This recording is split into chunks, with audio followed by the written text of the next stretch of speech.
In fact, before you even show up, we want you to tell us everything about your child. Because we hire the kind of counselors who on day one want to interact with your child the way that most camps interact with your child after a week. So the more you tell us, the more we want to know, because you know your child better than anybody. But we understand the power of the camp experience as well as anyone out there. And you put those two things together and you have a real unique opportunity for kids to grow. That's right, because when I talked about earlier on, when I talked about our boys, the one being a little more dominant than the other, the reason our counselors did such a great job fostering extroversion in our more passive child and cooperation in our more dominant child, because we specifically said that in our counselor worksheet that we filled out before camp. Well, and when we met them on opening day as well, there are multiple different opportunities for you to tell our counselors about your child and they want to know. Because ultimately, we think of ourselves as partner in the parenting process. You know, being a parent is a big deal. It's hard, and getting good allies is nice. Okay, so those are the first two examples of our intentionality, the 4 R's, and our approach to parent communication. So the last example is our counselors. Now here's the tricky part, is that every camp will claim their counselors are the best.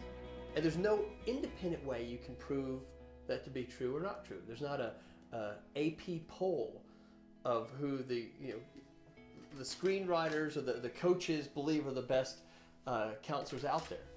So what we can say is that we are unrepentant camp geeks. We're constantly studying what's the best way to hire counselors or to train counselors or to motivate counselors. And we believe more than any other aspect of camp is that camp is a function of the role models that the kids have. It's not about whether you have ski boats or climbing walls. Although those are great. They are nice. They're nice. I like to say we could run a great camp on an acre of asphalt if we had the right role models. Now, what's really fun is when you get the right role models onto something better than an acre of asphalt. A place that's got half a mile of waterfront and 2 pools and 5 boats and a climbing wall and 2 ropes courses and horseback and all that other stuff. But we never forget that camp is about that connection, like when Bill got on his knee and made the asthmatic 8-year-old feel special. And we're trying to recreate those moments. That community. That community. Yeah. So what we do is, first of all, we hold our counselors to really high standards. We're one of the few camps in America that requires our counselors to abstain from any alcohol during the entire course of their employment. Now that means if you are 21 years old, it is your day off and your best friend's wedding, you're going to abstain. Now we're not doing that because we're prohibitionists. We're not doing that because we think alcohol is a scourge. We're doing that because we want your counselor to be there to be with your child. And what we found is that if you have 2 different camps that a counselor is looking at, and one says, hey, you can come work at camp, and there's also a great nightlife, and the other one says, no, we are going to work with your child. We are going to be focused on your child. Yeah.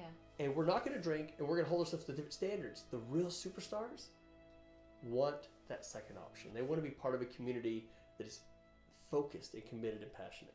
And it eliminates the counselors who are there for the off nights. You know, Right. they want to do this during the summer because it sounds like fun, and they hear there's great off nights at camp. Right. We want people who want to be here because of what happens at camp, not because of what happens off of camp. Well, and Susie, the camp mom, also likes the fact that if a child's struggling in the middle of the night or has an asthma attack, the counselors are both 100% there, or all 3 are 100% there. You know, that everyone is safe. But more than anything else, it creates an environment of contract. It's an honor contract. Yeah. Of absolute commitment. Another thing, we have the longest orientation I'm aware of in the industry. We have it's a little more than 2 weeks, especially when you add the waterfront training and the ropes course training. But what do? We could train the basic safety in 3 days. So what do you do over 2 weeks? You're teaching about emotional safety. You're teaching about homesickness. You're teaching about social cruelty and how to avoid it. You're teaching about group dynamics. You're teaching them about what it means to be in a loving and supportive community. And ultimately having them fall in love with it themselves. Right. And supporting each other. I'm not one of those people who think, do what I say, not what I do. If our counselors say we're respectful of all people, that means they're also respectful of each other. Right. And they support each other, and they love camp, and they pass that love of camp onto each other. And so for a new counselor, we've got a few international counselors that we love having, and it takes a week and a half for them to get fully acclimated. We want that to happen before camp starts, Right. before your campers get here. So they're not only prepared, they are on fire. They're Yeah. ready to go and excited.